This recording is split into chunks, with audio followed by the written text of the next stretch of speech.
Mula kay sa iyong araw mga kapatid, aircraft carrier ng China nasa Taiwan na. Uy, Pilipinas naharas na naman daw. USA versus China, bakbakan na. Yan ang title mga kapatid ha. Binasa ko lamang, ito ang ating bibigyan ng commentary and reaction, opinion, criticism sa araw na ito mga tol. Pero bago yan, syempre huwag mo kalimutan mag-subscribe kay sa iyong araw, nakalagay po ang link sa ibaba. At kung bago ka pa lamang dito at trip mo yung mga ganitong klaseng reaction video and commentary, huwag mo kalimutan mag-subscribe, click mo na rin ang notification bell para ma-notify ka pag may mga bago tayong reaction video na tulad nito. Huwag na natin patagalin pa, panoorin na natin to mga tol. Sa pagkakataong ito, ating pag-uusapan ang patungkol sa tumitindi na alitan sa South China Sea na kinabibilangan ng China, Taiwan, Pilipinas at United States of America at isang pa dito ang Japan. Atin itong pag-usapan mga kaibigan.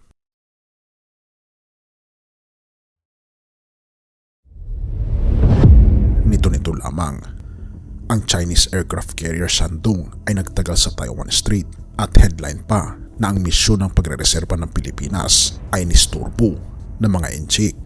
At dahil dito, tumitindi ang tensyon sa South China Sea na pinangangambahan na magsisimula ang panibagong yugto ng isa sa mga pinakamalaki na digmaan sa kasaysayan.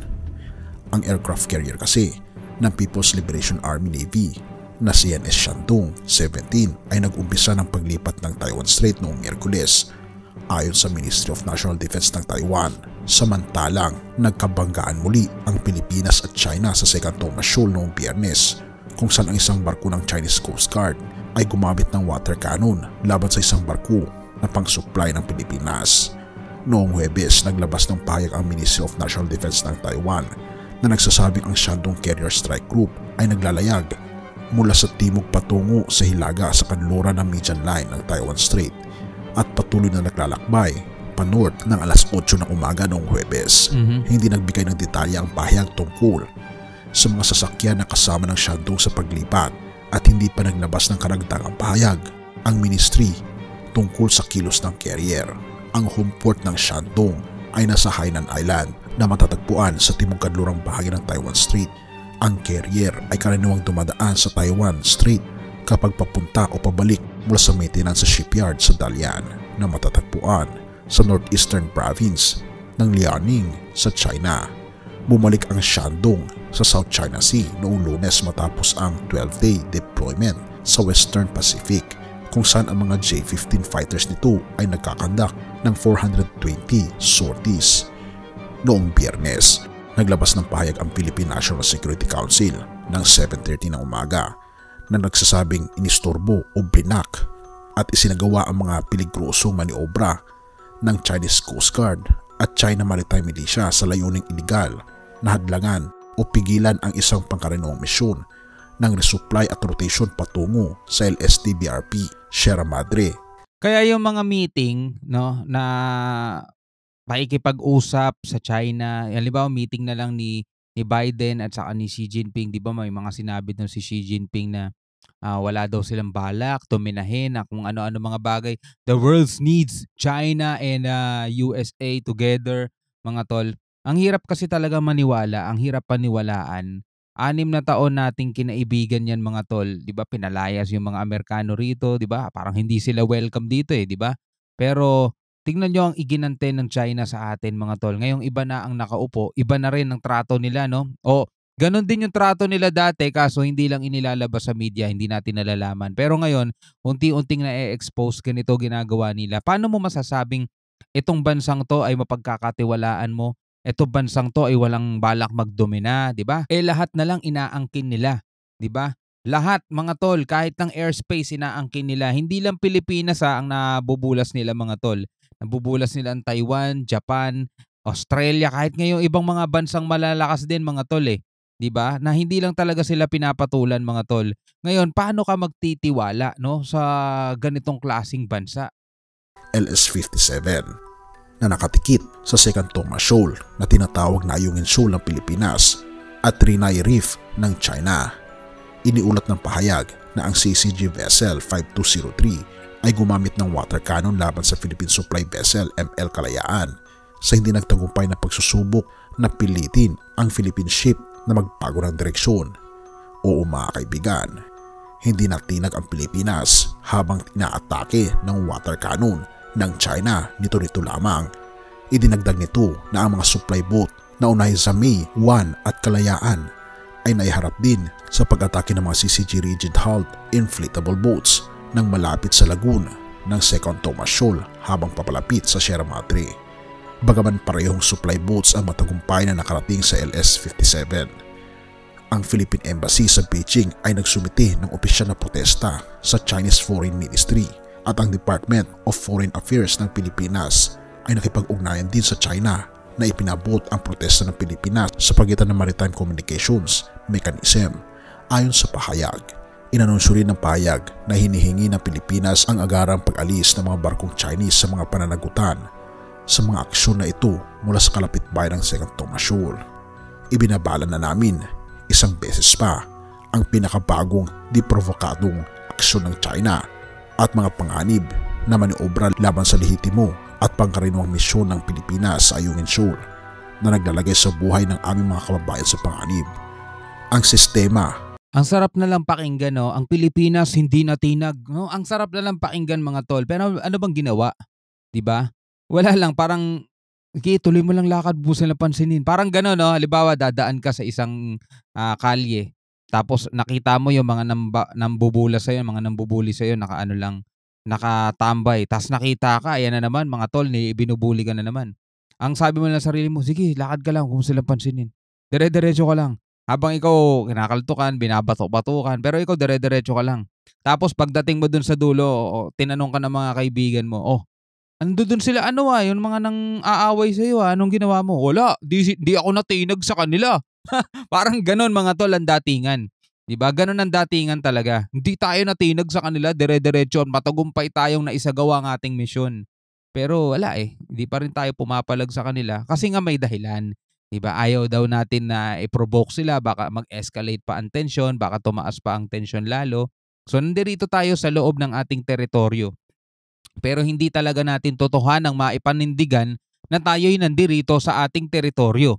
Paano ba natin makipapakitang paninindigan natin yan? Kapag nagawa na natin bilang isang bansa at bilang isang soberanya na nagke-claim dito sa ating bakuran, kapag nagawa na nating mapalaya sila, kapag nagawa na nating mapaalis sila at maipakita sa kanila mga tol na etong lugar na to, amin to, umalis kayo dyan. Pero hanggat hindi natin nagagawa yan mga tol at tayo yung umiiwas para hindi ma-provoke at hindi mag-escalate pa ang tension, diba? Hanggang doon na lang tayo sa paniwalain natin yung sarili nating hindi natinag ang Pilipinas dyan, diba? Nagtagumpay pa rin ang misyon. Yung ginagawa ng China, pahiya sila, hindi tayo natinag. Parang gano'n. Mga tol, hanggang gano'n na lang talaga tayo. Tapos pagkatapos niyan, magsasubmit ulit tayo ng diplomatic protest. Tapos ipapalabas natin yung mga video, ipapakita natin sa buong mundo. Tingnan nyo ginagawa ng China sa Pilipinas. Ganyan tayo mga tol.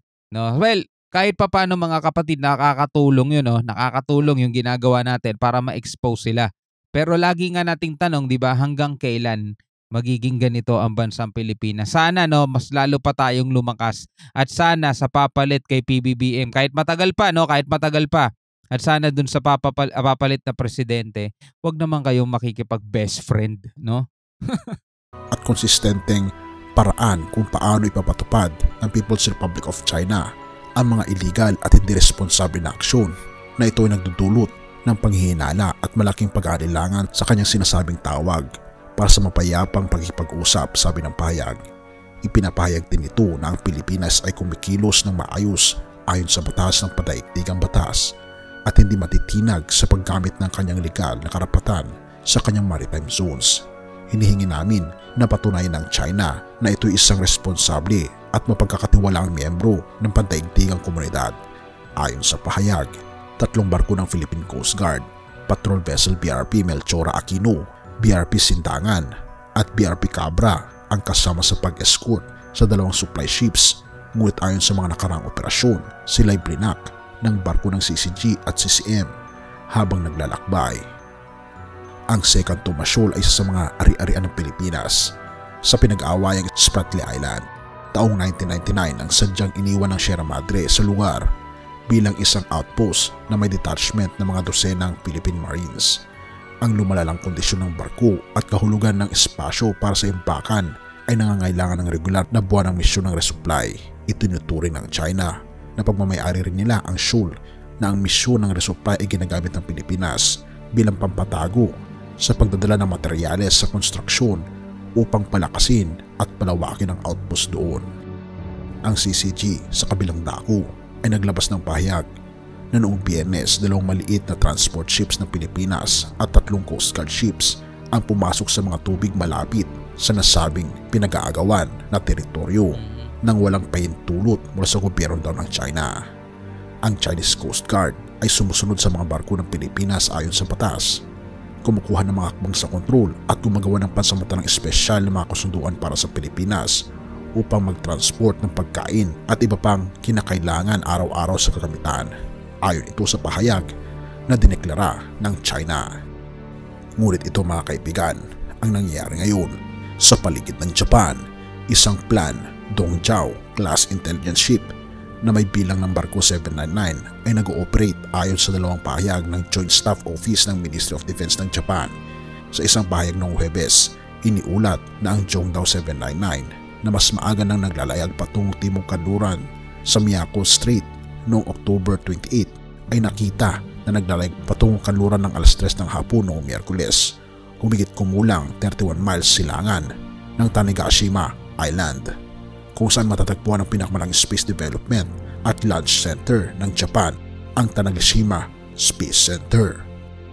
Mula Miyerkules hanggang Huwebes, dumaan ang Dongjiao 799 sa Osumi Strait upang pumasok sa East China Sea habang minomonitor ng Japan Maritime Self-Defense Force Fleet Oiler JS Oimi ang mabilis na barkong JS Shirataka at ang P-1 Maritime Patrol Aircraft mula sa Fleet Air Wing 1 na nakabase sa Kanoya Air Base sa pangunahing isla ng Kyushu.